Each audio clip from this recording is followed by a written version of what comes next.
Yeah. Magicians only. That's the code. You wanna see the impossible. Hello and welcome to another episode of Magicians Only. Are you a magician? Are you a magician? That's fantastic. Me too! Join the club. Welcome to Everything About Magic, and I hope you enjoyed the new theme song. It's just another version of this whole AI theme song experimentation thing that we're doing. At the end of this episode, I'll be playing you one of my favorites. It's a bit like a Cheers theme song that AI put together for Magicians Only. It's so much fun. Anyway, welcome to part 3 of Alex Boyer. So before we do this, a couple of things. First of all, don't forget, Magicians Only is sponsored by the fabulous, what? Magic on the Go at what? magiconthego.com. Imagine if you had to buy each of those videos.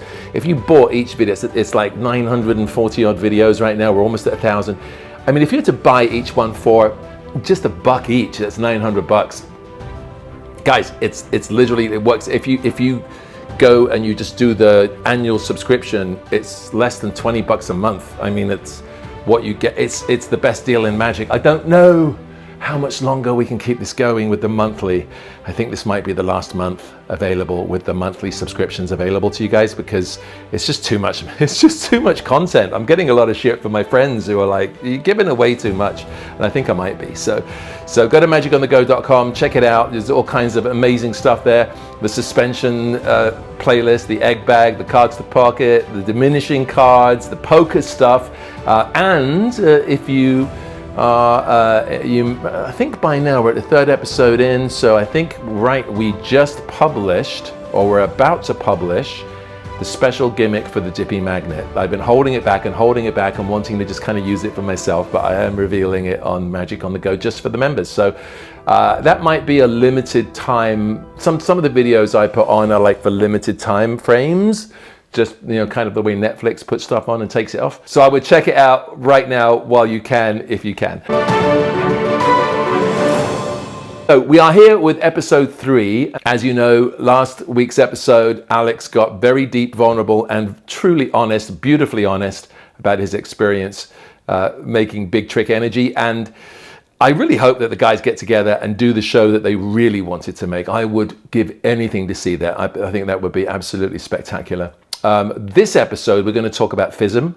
I was at FISM, FISM 2025. It was one of the most, it's basically an all-you-can-eat magic buffet. There's people who are competing for the Global Magic Olympics trophy, which is FISM, or trophies, which are FISM. I wasn't competing. I'm too old for that shit. I was giving a talk. I was giving a lecture. Actually, 2 lectures. First one was Acting for Magicians, which I did with Chris Philpott, and we're going to do that soon as a 3-day seminar, so stay tuned for that. Also, I gave a talk which I call my Supercharged Magic Lecture, all of which is available on Magic on the Go, and I did my 90-minute one-man show. Crammed it into about an hour, actually, and it was amazing. The stage was huge. We got amazing photographs from the event, and I want to thank everybody at FISM because it was a spectacular experience. I loved it. So much magic, but the pressure for the competitors at FISM is enormous. I mean, and the magic is, and the thing is, you sit there and you watch hundreds of competitors and they're all competing, say, in the close-up category. And you see, like, there's one guy dropped a card on a table and it started crawling across the table like a little caterpillar into the box. I mean, it was great. So that was amazing too. Before we flip over to the interview, though, I just want to say 2 things. One, I hope you're checking out on the YouTube channel on Steve Valentine Show and the Magicians Only podcast. I hope you're seeing the Halloween videos that I've been posting, which will give you pranks and kind of Halloween gags to do at your own risk to your families. It's all free, so go check that out. That's all part of the YouTube thing, which we're slowly building up. And that's the first thing. Secondly, Charlie Sheen has been in the news, and I don't know if you saw his documentary, but I really applaud Charlie for being super honest, super vulnerable, mea culpa, and really kind of coming to terms with everything that he's been through. and put everybody else through in the process. Now, I worked with Charlie, so I thought I'd tell you a little Charlie Sheen story. Actually, in putting this together, it made me think about the next episode. The next episode, I am going to do a Hollywood magic episode. I'm going to be talking about magic in television, the magicians that I've played in various TV episodes. I already did one on Monk. The predominance of next week's episode will be about the TV show House, and kind of what that experience was like and how we put together everything that was in that show, how it came about, what I learned while doing it, and what it was like to work with one of my heroes, Hugh Laurie. They say never work with your heroes. Was it good? Was it bad? You'll have to tune in next week to find out. But we are going to be talking a lot about magic in TV. And when I looked at how many times I've played a magician, it's more than I'm comfortably willing to admit. But we ended up doing magic in a couple episodes of a show called Anger Management. Now, the way that this worked out was I had auditioned for this show. Now, when Charlie talks about it on his documentary, so I'm not talking out of school, when Charlie had his winning meltdown, he went from doing 2.5 Men to a series called Anger Management, and it was an incredible deal. They shot 100 episodes in 2 years, which is insane. Basically, what would happen is you would show up, they would say, all right, so Steve, you stand there, let's read it once for camera, okay, let's get Charlie in and film this. And that was it. There was like no rehearsal. There was no time for rehearsal. You're shooting 100 episodes in 2 years. And it's a crazy, crazy business model. But it was fun to kind of be on your toes and kind of have to make it work, right? So, they tell you when you get to this, and this was a show that was run by Bruce Helford, who I'd worked with many times in the past, and a bunch of other guys, and they knew that I used to do magic. And so I'm playing this character called Dr. Leslie Moore, who is basically going to be this nemesis for Charlie's character in the series, in that I'm going to be dating his ex-wife, and I'm a real scumbag, and I'm sleazy, and, basically typecasting. And so, anyway, so I get there. So Leslie Moore, I show up, and I've got, and they're like, the one thing that you have to know about, and again, they talk about this openly, is everything here works on CST. Charlie Sheen time.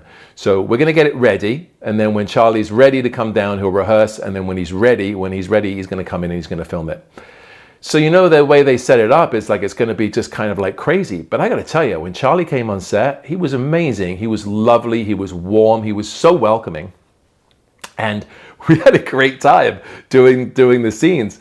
To the point where he said, "Hey man, you want to do more of these? I don't know, you want to do more?" And I was like, yeah, of course, I would love to do more. He goes, I'll talk to the producers. Next thing you know, I'm coming back to do other episodes. It was a lot of fun.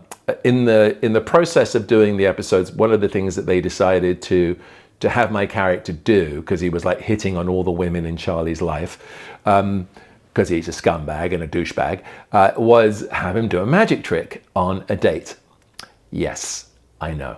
And the question was what trick to do. So we decided to do this trick. It's called Something Kiss. I forget the. It'll come out here on a title because I'll do some research afterwards. But Something Kiss, and basically the idea is that she signs a card. I fold it, put it in my mouth. No, I sign a card, put it in my mouth. She signs a card, puts it in her mouth. We kiss, and the cards change places. Now, here's the thing. This is a real trick that Dan White did with Scarlett Johansson, Lucky Devil, on Jimmy Fallon, I think it was. And when you're Dan White, maybe you can get away with it. You know what I mean? It's Dan White, Scarlett Johansson, we're all show people. And so it had a great reaction. I think Scarlett actually blushed when it happened. So it's a great trick. It was a great trick, but you have to do it with someone you know. You can't just do it with some woman out of the audience or some dude out of the audience. It's not appropriate, right? There was a guy in Australia who did it, and I think he got punched out by the woman's husband or boyfriend, and that became a whole news story. So it's the kind of trick that nowadays I would put in line with the bra trick as being inappropriate. I cannot put a card in my mouth and ask someone to kiss me in order to make the card change places. It's just not going to happen. So, but we thought that it would be great to do for the show. And so I did it for the actress in question, and we did the scene, and the cards changed places, and it was perfect. So it was. So I do apologize to the magicians out there. Yes, it was a bit of a scummy thing to do. He wasn't a professional magician. It's just he knew a couple of tricks. But that trick, please, if you're thinking of doing that trick, don't. Make it a fist bump. Do something other reason for the cards to change places. You don't have to be kissing strangers, or you could be sued for sexual assault. One of the funniest things that happened was Charlie comes in one Monday morning, and again, he's lovely, he's warm. I got invited to his birthday party. It was great. And he says to me, and Charlie, if you are listening to this, and why would you? But if you are, give me a shout, because I'll give you a shout when I'm in LA next, because I think this could be really fun still. He says to me, you know where I was over the weekend? I'm like, no, where? And he goes, let me show you a video. And he shows me a video of him and some guys in a boat. Some guy with a Scottish accent, and the boat's rocking. I'm like, what's that? And he goes, man, we went to Loch Ness over the weekend. We want to try and find the Loch Ness monster. And I was like, what's the point of being successful if you can't see the things that other people haven't been able to find? Or basically kind of like he wants to find something that is amazing, like the chupacabra or the Loch Ness monster. And I don't know now, having watched the documentary, if this was just a cover story for having a wild weekend, because Charlie is a wild guy. But I like to believe that because I saw the video that he actually did this. So I said to him, Charlie, this is a great television series idea, and I still think it is. Charlie Sheen Monster Hunter. I'm like, Charlie, how about this? The series is we get you up in the morning, we get you to the plane, we go to a country and we search for monsters with you and your buddies, and it's amazing, and there's nightlife and you're meeting everybody. It could be incredible. He really loved the idea. I reached out to a friend of mine at Sci-Fi Network and I said, what would you say to Charlie Sheen Monster Hunter? And they said, we love the idea. But in the end, I think Charlie was into it, but also his people wanted him to focus more on the acting, so it never happened. But at one point, we did have a serious conversation about whether that would be a doable thing. So I don't know if Charlie's interested, but I think just go do it without me. I don't even need to be involved. I think sending Charlie around the world to hunt for monsters would be a hit television series, and I really hope you do it. Hopefully I'll see Charlie when I'm in LA soon and up at the Magic Castle, of which, by the way, he is a member. Anyway, don't forget to like, share, and subscribe, but let's go over and watch part 3 of our Magicians Only interview with Alex Boyer. Magicians only, where the secrets start to show. Wealth and class in every tale. Honest and funny, we lift the veil. Yeah, what do you want to know? So I saw, for those who don't know, I was at FISM. I was performing and lecturing. I'm too old to bloody compete, but I was there and I saw Alex there. And for those who don't know, it's an insane week of competing magicians. People have spent years putting together magic, their own money, their own work, blood, sweat, and tears. They're not getting paid for it in order to go and compete close-up mentalism stage. There's so much magic. I love magic, and I felt like the kid who gets caught smoking, so his dad makes him smoke the whole pack. And it's like that's how it feels. There was an online magic. This was a new thing, right? This was a new category, and you put together this most incredible video, no special effects, no edits, all one shot, which seems to be something that you like to do a lot. Tell everybody about the experience at FISM for you, how you handled it, if you don't mind talking about it. No, not at all. So the thing, as you mentioned, it was a new category. So I think for everyone at FISM, for the organizer, the judges, and everyone, it was just a new experience, even for the performers or for the magicians. Yeah. So I don't think people really knew what to do with it, which is okay. It's the first time. For my part, I like to see magic. It's going to sound super cheesy, but for real as a art form. All right. Done right. Obviously, we all know that, whatever, but magic is art. Okay. Yeah. Music is magic. Magic is painting. Magic is everywhere. Magic is love. Love is magic. Magic is an art done right. So for me, the online competition was just only to try and win, but to also inspire kids and open doors for other people who just want to, understand, see magic online, because let's face it, everything is online. So my goal was just to inspire. And I made this video this way because there's sleight of hand in it. There's kind of a, stage trick, a parlor trick, trick done with the whole stage, of the video. Yep. With people, with assistant. There's levitation, there's string, there's coin, there literally everything. Everything you can think about magic. This is it. Instead, unless there's no doves though. Bird magic or animal magic, but everything is there. Okay. So I was like, I'm sure I'm gonna win. That's my ego talking. And people were telling me since day one at FISM, you're gonna win, you have the best video, blah blah blah blah. I'm like, dude, even if I go third place, I'm happy. If I don't win, I'm still gonna be proud of myself. All right. So the fact that I'm already in Italy, I won. That's the only thing I'm saying to myself. Yeah. So basically, I didn't win. And I was feeling very sad because I wanted truly to win, but it's a learning curve. I'm still super proud of myself. And there's a lot of my heroes that came to me and said that, I was their favorite video. So it was amazing. I'm very happy, very proud of myself. The issue is not only about the online magic competition, but it's about all the competition, because for the first time in FISM, I think, this is what I heard, there were a lot of drama regarding who won and who didn't win.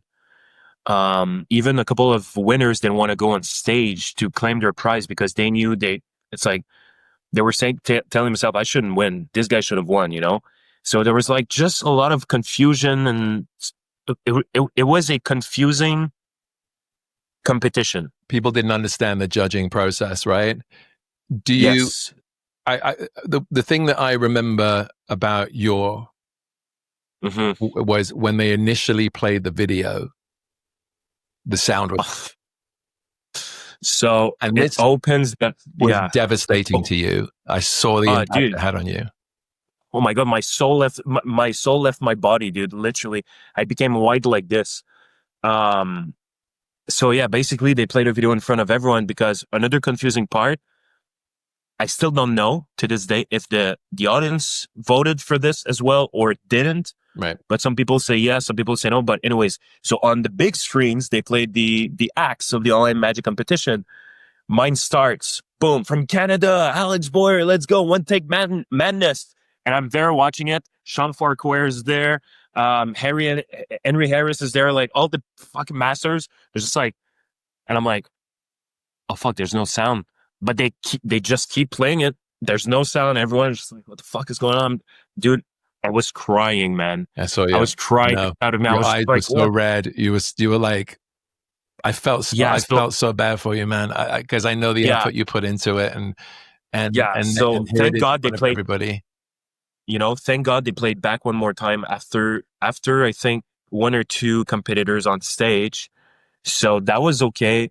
But I mean, it's the Magic Olympics, guys. Fucking press play and put the sound on. It's a video, right? I mean, yeah, no. But also like you kind of like your initial impact is that's right. Yeah. Maybe we've got like some jets going overhead. Maybe there's either a link or we can add the video to this interview so everybody can see it. I'd love everyone. What have you? I'm assuming it's on your site. Yeah, no, it's on Instagram and my Facebook. Okay. But I'm going to actually reveal the behind the scene in like a week. I'm going to show people how everything works. Just because like it's first of all, some of the effects there are mine. Okay. So I'm like, feel it, I don't mind. And I want to show people the dedication, the blood, sweat, and tears that I put in as well. Sometimes in magic, there are tricks that are interesting effects, but the methods are so clever. You kind of really want to show people what it takes. There's a trick we called for want of a better term, it's actually known as the shower of gold. I shit you not. And it's in Hoffman's Modern Magic. It goes all the way back. And I was at Owen's Magic one day in Azusa in California, and they built one, but they built it with brand new technology. And I think they were like $10,000 each. And the trick is it's a candy jar. There's a glass candy jar on a table. You cover it with a cloth. The lid of the candy jar, the top of it is poking through a hole in the cloth. The whole thing's examined. And then you take a bunch of coins and you make them disappear, and you can hear them fall into the jar. And so when the spectator removes the cloth, it's full of coins, and you pour them out, and you can do it a second time. And I have a video. You know what? I'll put the video at the end of this as well, because I think people should see it. The effect is nice. The method was ridiculous. You're absolutely 1000% right. Sometimes the method is way more fucking impressive than anything else. Yeah. And that's why we did the cold opens on Big Trick Energy. The method was way fucking more interesting than the effect. You know, like, okay, yes, we make a full restaurant appear in a second in an empty space, but the method, bro. Yeah, the method is so clever. And then two ways of enjoying something. The thing about method also, if I can add something real quick, is that Ramsey always told me something back in the day when I was starting to teach magic on YouTube. Because the magic world have to really understand that there's, a true difference between revealing magic and teaching magic. Absolutely. I completely agree. But most magicians don't fucking know the difference. Yeah. Okay. There is a difference. Tone, attitude, and intent, right? Like, are you wanting to teach something so someone can learn how to do it, or are you just like, this is how it's done, now go fuck over a magician? There's very different. If your goal is to inspire people, go ahead, man. Like right now, an 8-year-old is not reading books; is watching YouTube. So if you go like this and you turn your camera around, and the video stops. This is revealing tricks. Right. This is destroying the magic community. Yeah. But if you teach about how to take the card, why would you do this? How do you hold the card? Take your first finger. You might spark something in their mind for them to create something new even. Sure. It's all about inspire. Yeah. All this to say. No, Chris always told me. I agree. He's like, when you give a bit more knowledge to an art form to the audience, they get to appreciate the art form way more afterwards. Not necessarily about revealing effects or things like that, but sometimes when you know how things works, you can appreciate the art way more. It's like acting, music, anything. It takes so much practice for a guitar player to play, because everyone has fucking played with a guitar once in their life. They can appreciate the art, but magic is probably one of the only art form that the performer practice something that the public will never see. Yeah. Yeah. So sometimes there's a lot to be said on that, and it's such a fine line, right? But intent. Yes. There are people that are out there that are just exposing tricks because it makes money and it gets clicks, and I know. I equate that to bullying, because it's just designed to hurt people. So for me, I agree. Like, you're hurting the magician because you're revealing something. First of all, you're revealing something you don't own and you didn't create. Yeah. Yes. And there's a number of guys who are doing that right now. And, oh my God! And they know that that somebody does that trick in their show, so they're hurting that person. Plus, they're also hurting the audience, because somebody can come across an exposure video. It's over in a nanosecond. Oh, that's how it works. I wish I didn't know that now. And and that kind of spoils the experience. We've all done shows where we see the impact that magic has on people. It can be quite emotional. I've had grown-ass soldiers come up to me after shows and go like, dude, I felt like I was 5 years old again, and they're crying. Like, you can have a beautiful experience with magic. And so I that kind of thing I equate to just bullying, online bullying, and I wish there was something that we could do. Yeah. But they've always existed, and that's the thing, right? These people have always existed. In some respects, some of the older guys who wrote magic books back in the day, there was this French magician who was, I want to say, Ponson wrote the book, or was it Decromps? I was one of the two. I cannot remember which one was the magician and which one was the exposer. But somebody hated this one French magician so much, he wrote an entire book exposing his entire show. But now, Oh my God. now, I mean, that's dedication. But now we have that book, and it's actually kind of a window into the methods of the past. Same with Professor Hoffman on modern magic. A lot of those were Right. articles in magazines, and then they were collected, right? Will Goldstein used to steal magicians' tricks and put them in his books. But now, Oh thank my God, God. because we have a record of some of this crazy mechanical shit that we would never know about. Fuck. So there's That's this fine insane. line, but they were always done teaching. And the other thing that, I mean, you have to see the positive in everything, I think, especially as an artist, because who solved that for me? Who did that? Who revealed that? You know, it's like, it's always those fucking questions in your mind, in your heart. And it's like, well, also, what if you try to work more? You know, it's like, what if you try and create things that actually works for you instead of buying a trick? Yeah. Please buy from the magic shop, guys. Buy. But like, instead of just buying a product and be like, all right, I'll perform it. Like, what if you just, again, think for 5 minutes about your life, about what happened, events that happened in your life, you know, heartbreaks, family, money, anything. Yeah. Dude, it's not that it's difficult. It just takes time. And I think like the big takeaway from all of this is like, be true to yourself and try to come up with stories. And maybe you can add magic around that after, because it's going to feel like it's new just because it's true to yourself. You know, I think. Might be wrong, but yeah. I think you're right. And I mean, I wrote Life and Other Deceptions, my show. I wrote that. I wrote the stories first and then figured out how to put the magic in it later, and didn't kind of, didn't try to kind of wrote myself into a certain trick. I was like, okay, how can I make this work? And if this would be a great effect that could work there if I could figure this out. And I think that's how you do it. All right, I want to thank you for your time here. This has been lovely, and for your honesty and taking us behind the scenes. And I think you're a fantastic magician. I love your work, and appreciate it. Everything you do is great. And I think people... You don't have to lie to the camera, Steve, by the way. That's what I do for a living, man.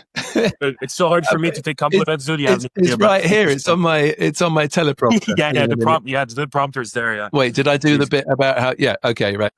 That's right. Alex, if people want to find you, where do they go? Instagram, Alex Boyer. Facebook, Alex Boyer. YouTube, Alex Boyer Magic. You'll find everything there if you want to learn great magic. Don't subscribe to my channel. Go see what Steve is teaching on his crazy platform. It's amazing. And yeah, man, this is it. Thanks. It's great having you here, my brother. All right, I'll see you soon. Take care. Bye. Bye. Wasn't that great? So huge thanks to Alex Boyer for spending the time with us and being so open and beautiful about and honest about all of his experiences in magic. I mean, he's got a great future ahead of him, and hopefully at some point we'll work together on something. I think he's one of the most talented, creative guys that we have. Check out his website. It looks really great, guys. It's super impressive.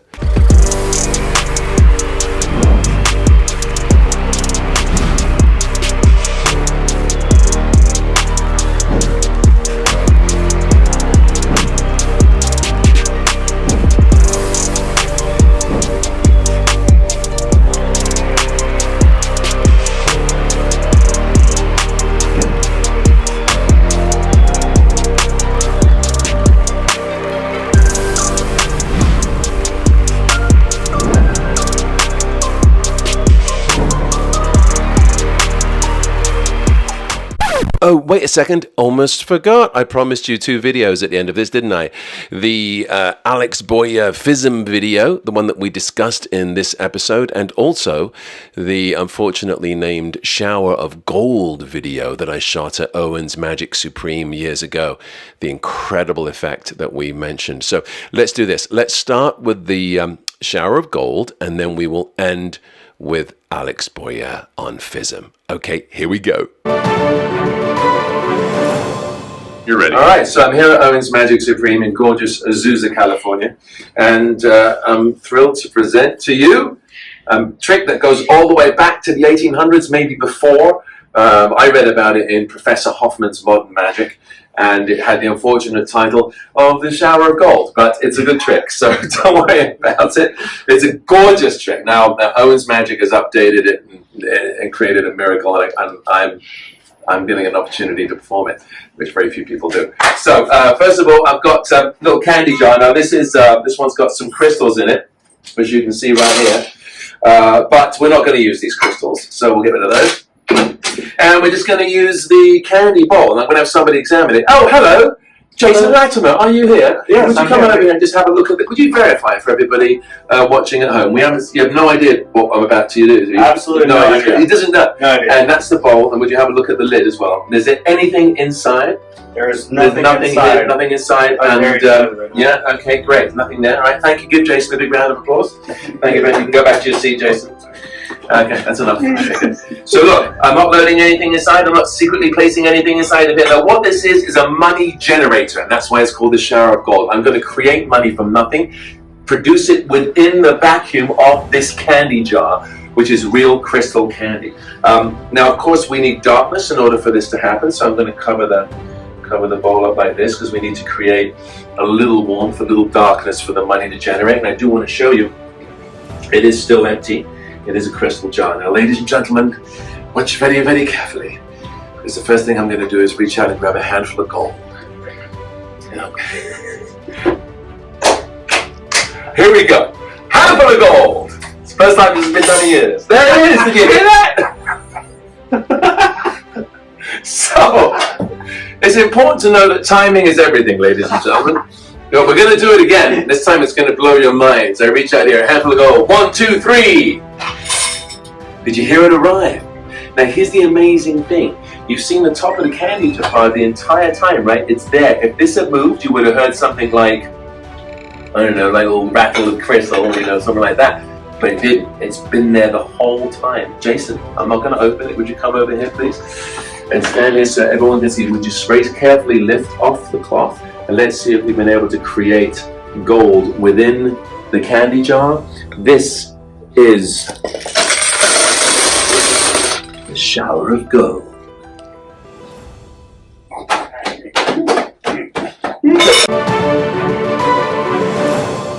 And here is Alex's submission for FISM for online magic. Enjoy.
Well, that's it for another episode of Magicians Only. Once again, huge thanks to Alex Boyer. That was just lovely. And don't forget, Magicians Only is sponsored by Magic on the Go with almost 1,000 videos, including the entire Cards to Pocket C2P Masterpiece massive playlist, almost about 120 videos. In fact, you know what we'll do is we'll just end this episode. I'll play you the original trailer from when this came out so you get an idea of what's in C2P. And remember, when you see this, this is just one small part of what is available on Magic on the Go when you subscribe. Peace out, people.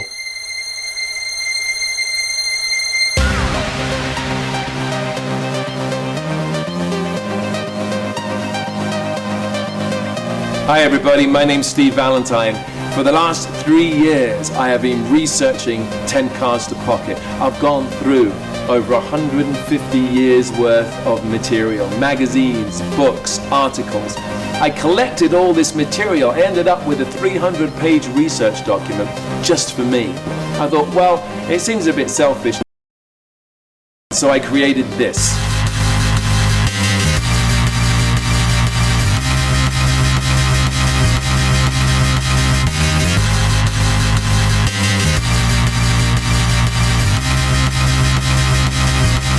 Close-up, sleight of hand, self-working, amazing routines, incredible presentations, funny gags and bits of business. This is C2P, Cards to Pocket.